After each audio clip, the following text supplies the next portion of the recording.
welcome everyone to Transphobes versus David Reamer.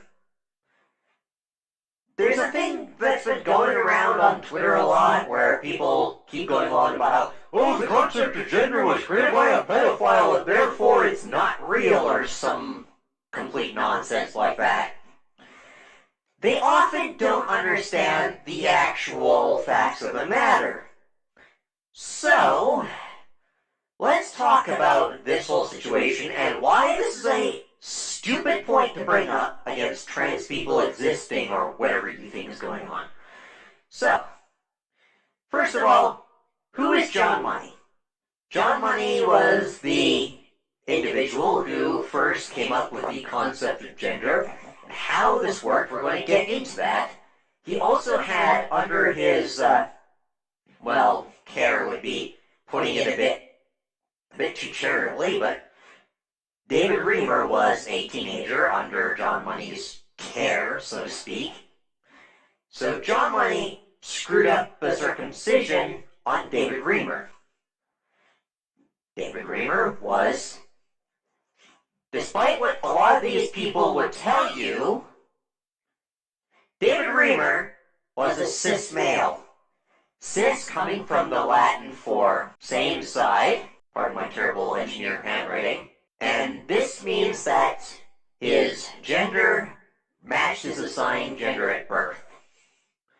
So he was not trans. David Reamer was not trans, but John Money botched the circumcision on David Reamer. Why we still have circumcisions in the 21st, and even the 20th century, never mind the 21st, is beyond me.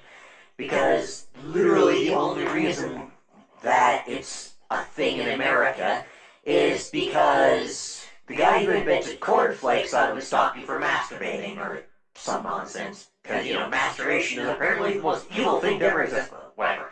That's a whole different can of worms. So essentially, John Money botched the circumcision on David Reamer, who was cis, not trans, and this made John Money force SRS on David Reamer. Considering Reamer was cisgender, this caused gender dysphoria.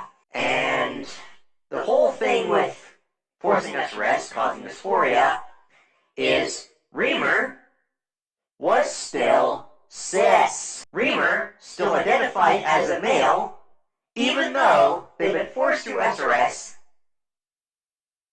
And this means that there's something more going on. Because dysphoria is when sex and gender don't match.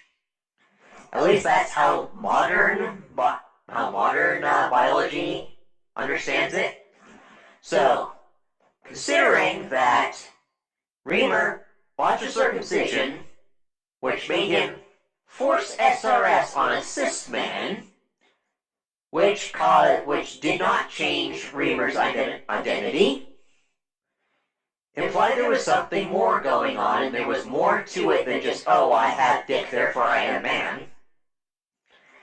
Indicated that there is something, that there was a new condition, which was now known as gender dysphoria, and that implies that there's more to the whole thing. I mean, if there's no such thing as gender, then there would be nothing to mismatch to cause this.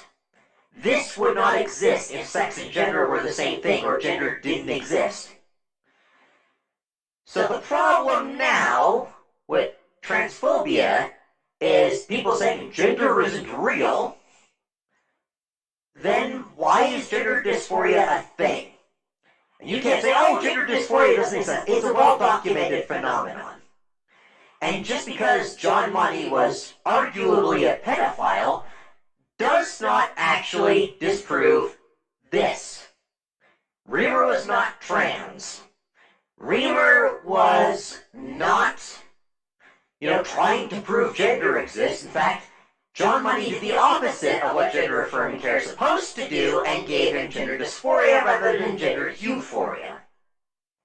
So if it's not real, then why did Reamer experience gender dysphoria? Why does gender dysphoria exist in the first place? Now I'm going to credit you that, sake of argument, that all of the the trans people that currently exist and are comfortable saying they're trans, never mind the fact that there are probably tons that are still in the closet and wouldn't talk about them being trans if you were to just talk to them as a stranger in public, we're just going to say that 99.7% of the time, gender matches sex. Grant you that, completely. That does not indicate that in 100% of all cases, that gender will inherently match sex. And if they mismatch, that is evidence that there is something more to this than just all of a sudden, bam, you're a man, or bam, you're a woman because you were born that way. That's not how this works.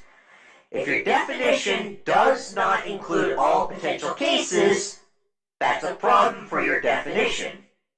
There's also Swyer syndrome, in which XY chromosome women that are cisgender and born as women exist. There are also intersex people. And there are Down syndrome people who have extra chromosomes. So if we're going to go off of the whole, chromosomes determine your gender thing, determine your gender and your sex thing, well then Down syndrome is a gender by your own logic, and Swyer syndrome means that all cis women who are born with Swyer syndrome, and you have to take a DNA test to find out if you are now automatically men, despite the fact that they function entirely the same as any cis woman. And the whole thing with John Money that I keep seeing is a whole, you're a pedophile, so therefore gender is wrong or something. That's not how that works. Sir Isaac Newton believed in things like alchemy, and he also did ridiculous things with Leibniz, and Charles Darwin fucked some of his relatives. Does that automatically mean the theory of evolution is wrong? Or does that mean that Newtonian mechanics are wrong? No, it doesn't address the evidence that John Money put forward. And for the fact, this is like saying that evolution is wrong because Darwin bad or some nonsense. Like, it's completely immaterial. Completely immaterial. Because they presented evidence for their claims. Horrible people have presented evidence for their claims. That doesn't make the claims wrong. You still have to address the argument. You still have to address the evidence. Because that's an ad hominem to say that, John Money was wrong because he was arguably a pedophile. Like, no. And that even ignores the fact that we have since studied gender more thoroughly in the last, 70 years since this whole thing happened?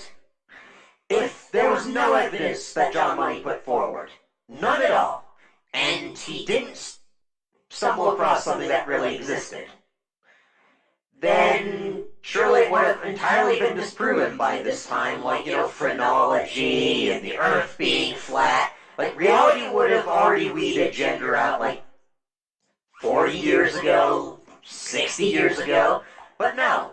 We found in modern research that gender is a thing, gender dysphoria is a thing, and the brain is a sex organ, and that can actually result in someone's gender identity not matching with their born sex. We know how the Y chromosome works. The Y chromosome has 12 genes in it that, if they break down in any way, result in default female development.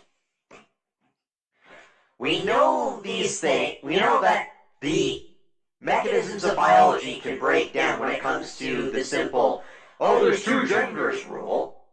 We know things constantly break down in biology. We know rules always break down.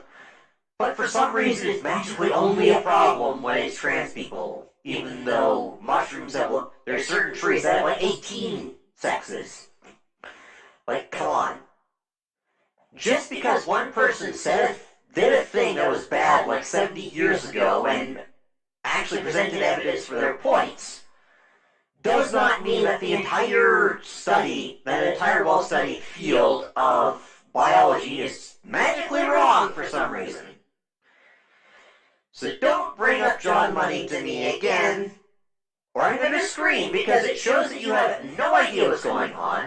And half the time these people don't even understand the actual truth of the matter. They think Reamer was not cisgender.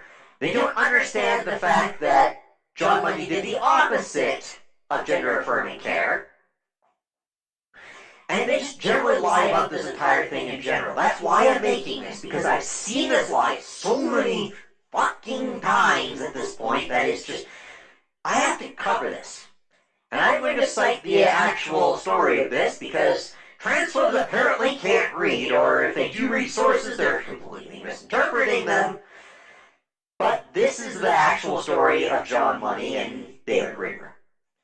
Hopefully, now you understand why using this is a dumb fucking argument, and you should not use it. Because you look like a creationist screaming about Darwin, when we don't even really use Darwin's work, we use modern biology, rather than the biology of the 1860s. Likewise, gender studies of the 1950s are superseded by gender studies of the 2020s. Take care.